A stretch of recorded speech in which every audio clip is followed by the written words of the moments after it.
That's another day in the shop. Still working on the 700R4. It's Shift Kit and the TCI lockup kit. There's a couple of things that I want to point out to you guys. I've been working on this for off and on, a couple hours here and there for the last couple weeks. There's a couple of areas that they don't tell you about in the videos, and you got to go kind of find them. So one of the things is the solenoid up in the front that goes down into the pump. They don't show you that there are two grooves there and that you need to go to that bottom groove. The other thing they don't explain is on here you remove springs and add spacers in their place. You're kind of sitting there looking at God going, oh, I got 3 springs here. What am I supposed to do with them? And then on the Shift Kit, they're kind of vague about how they say to wire it. They say, oh yeah, these 2 wires just hook to that solenoid. They don't tell you which solenoid it is that you're replacing the unit with. It is the one nearest this side, which would be your passenger side. And you have 2 connectors, which makes it real simple. One has an additional wire on it. That goes over to this side. And the other one, the hot, comes from this wire here. So you got a hot and a positive and a negative on this solenoid over here. And that's your lockup solenoid. So your straight wire is positive, and then your spliced wire is your negative. A couple of things they don't tell you. One of the reasons it's taking me so long to do this is I am double checking everything. As is with most of my car, I've never done this before, or if I have, it was well over, geez, I don't even want to quote it, more than 30 years ago. So as I go, I'm double checking my work, because there would be nothing worse than to do all this work to this transmission and then turn around and find out it's not working. That would be horrible. Definitely be horrible. So as I go, I'm making sure that everything is correct, everything is in its right place, everything's where it's supposed to be doing, or what it's supposed to be doing, and so on and so forth. So definitely something to do. And yeah, I know there's training guys that could probably do this in 20 minutes. Not me. All right, I'm learning as I go, because I want to be able to know how to do this, not just for me, my sake, but for you also.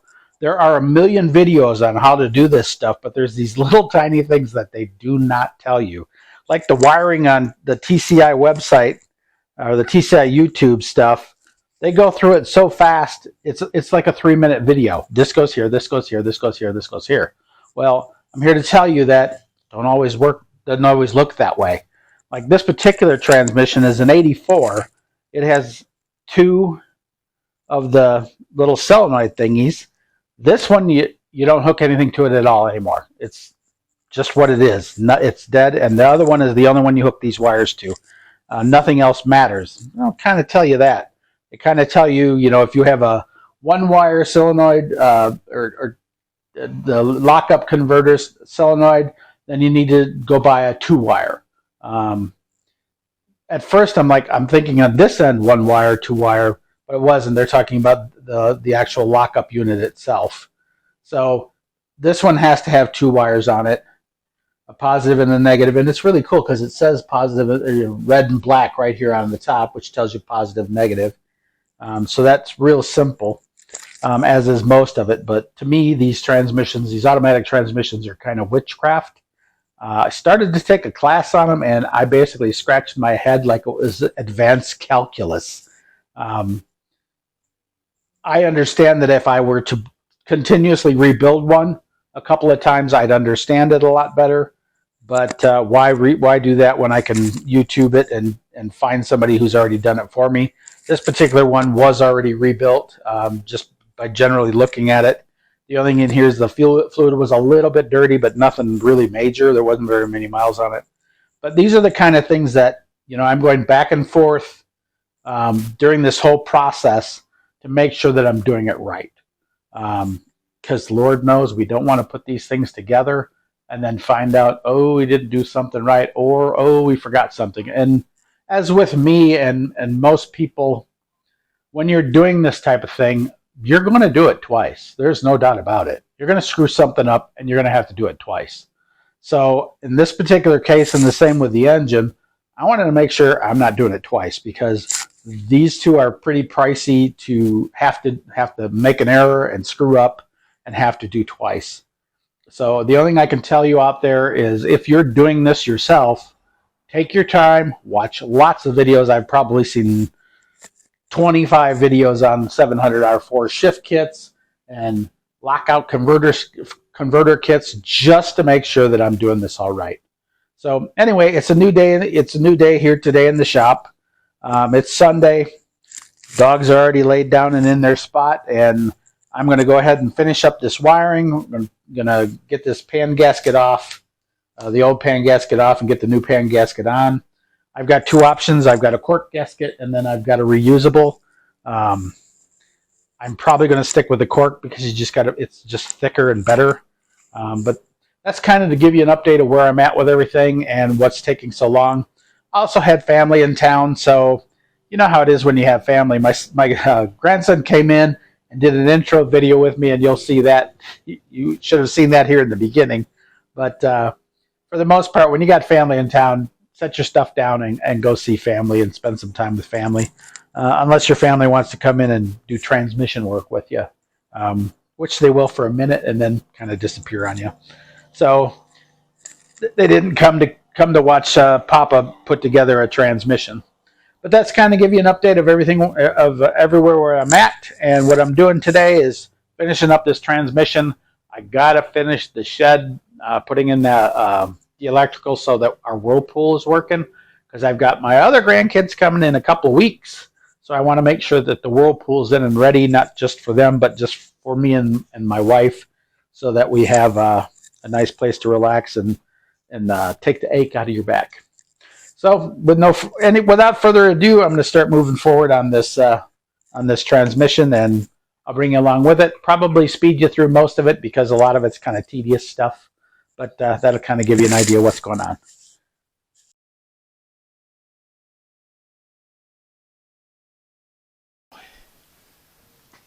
To look at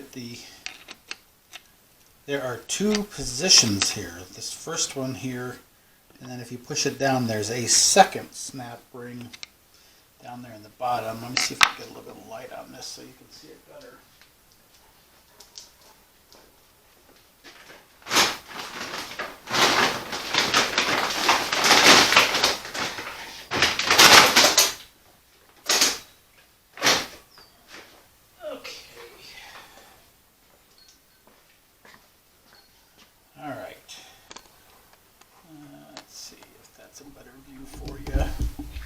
But you'll notice that this piston right here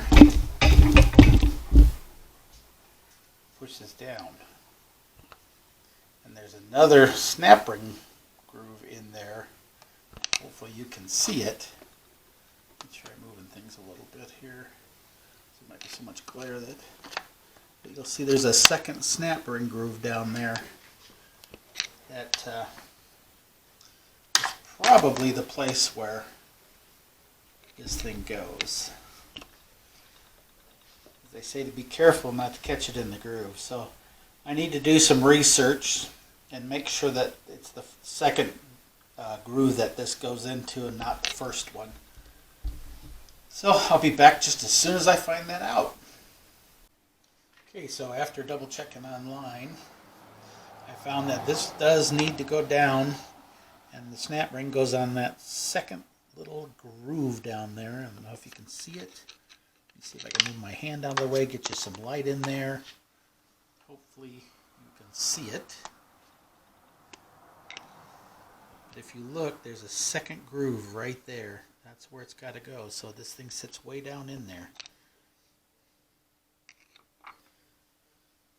So give me a minute, take a break, and I'll be back with you. I'm back. Yeah, so there is a step in the bore of the of this, and the snap ring has done is it's caught the actual edge of that bore. So you want to make sure to push it down and actually connect the snap ring in the proper place. So to do that, you just push down on that. I need a thinner screwdriver. But let's see if we can get that snap ring loose real quick. Not too tough.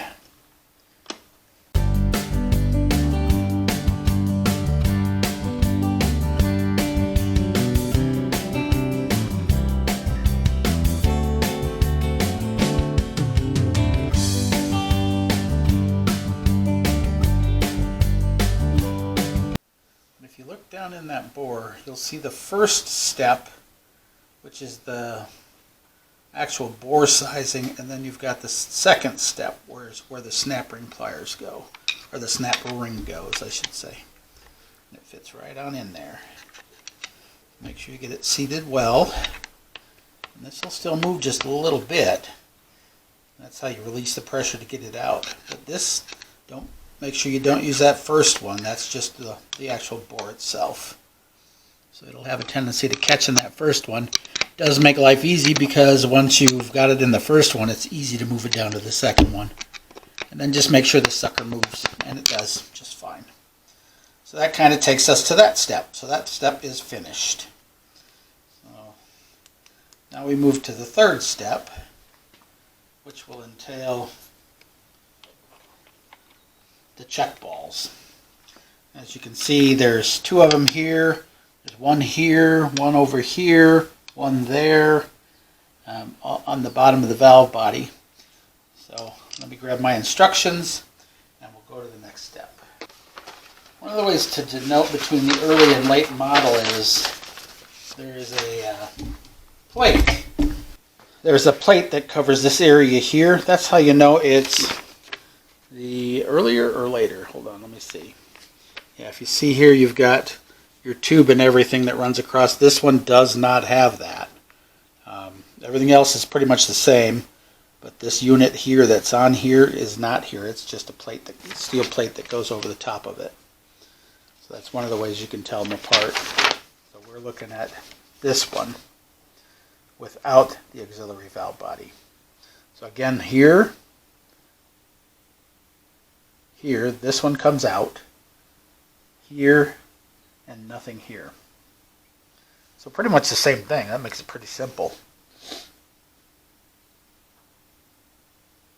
So with, without. Like I said, you just, without auxiliary valve body, so it's before mid 1987, and then with auxiliary valve body, 87 to 88.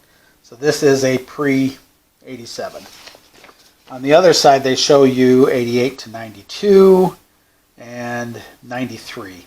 All four of them are different, but this is ours right here without the auxiliary valve body before mid 87. So we need to remove those check balls. And remember that the picture is upside down, so I've got to flip it over. And we want to remove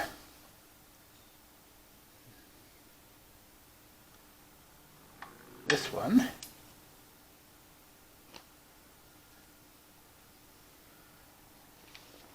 Five stays in, and this one comes out. So those two come out. So we got 1, 2, remove, 3, and remove. And voila, those check balls are done. Now the valve body side is going to be a little bit different. We're going to do those a little bit different because those need grease in them to hold them up. So we definitely want to make sure that we're greasing them before we put them in. Let's go. Now these check balls, because you're flipping it over, these are great if you're working on in the car, you're pushing it up on there. But in this particular case, we're not. So we're going to have to use grease on them to hold them into place.